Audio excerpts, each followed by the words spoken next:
29 March অভিনেতা রাহুল বন্দ্যোপাধ্যায়ের অকাল প্রয়াণে শোকস্তব্ধ টলিপাড়া। তালসারিতে ভোলে বাবা পার করেগা ধারাবাহিকের আউটডোর শুটিং করতে গিয়ে সমুদ্রে তলিয়ে যান অভিনেতা। এই মর্মান্তিক ঘটনার 4 দিন পেরিয়ে গেলেও মৃত্যুর প্রকৃত কারণ নিয়ে এখনো ধোঁয়াশা কাটেনি। শোনা যাচ্ছে ধারাবাহিকের চিত্রনাট্য অনুযায়ী নাকি সেদিন শুটিং চলছিল। গল্পে নাকি দেখানো হবে মধুচন্দ্রিমায় গিয়ে জলে ডুবে মারা যায় নায়ক উজান অর্থাৎ রাহুলের চরিত্র।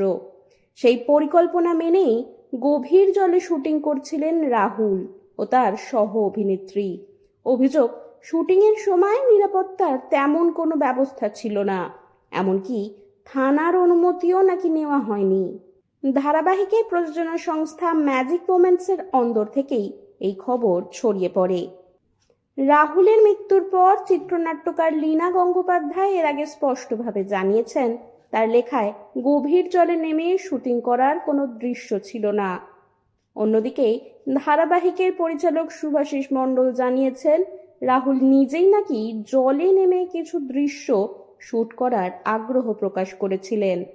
আগে এক সাক্ষাৎকারে রাহুল বলেছিলেন, লীনাদির গল্পে আমাদের কিছু করতে হয় না, শুধু চরিত্র জীবন্ত করা ছাড়া, বাকিটা দিদি সাজিয়ে দেন। তাই রাহুলের এই কথায় আবারও বিতর্ক বাড়ছে। তাহলে কি সত্যিই চিত্রনাট্যে এমনই গল্পের মোড় ছিল? টলিপাড়ার অনেকেই মনে করেছেন প্রযোজনা সংস্থার আগের কিছু ধারাবাহিকের গল্পই এর পেছনের কারণ। এই প্রযোজনা সংস্থা একাধিক সিরিয়ালে নায়কের মৃত্যুর পর নায়িকার জীবনে পুরনো প্রেম ফিরিয়ে আনার ঘটনা দেখায়। একইভাবে ভোলে বাবা পার করেগা ধারাবাহিকেও নাকি এমনই গল্প ভাবা হয়েছিল। এই সমস্ত গুঞ্জনের মাঝে রাহুলের মৃত্যুর প্রকৃত কারণ জানার অপেক্ষায় রয়েছেন তার অনুরাগী ও গোটা টলিউড।